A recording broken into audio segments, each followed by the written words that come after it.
I've been testing the Samsung Galaxy S10 Plus using the fingerprint sensor, but I'm finding it unstable. Sometimes it unlocks easily, but sometimes I have to press the sensor several times to make it work, and then sometimes I just use the code to unlock my phone.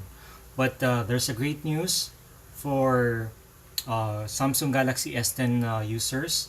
There's a new firmware which was released February 1, 2019.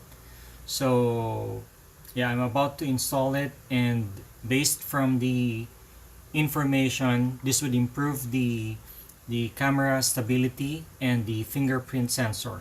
So it's about 496 megabytes, and yeah, this is the first firmware available for the Samsung Galaxy S10 Plus and for S10 users. So I'm going to download this, and I'm going to test if it really indeed um, updates or improve the stability of the camera and the stability or the function of the fingerprint sensor.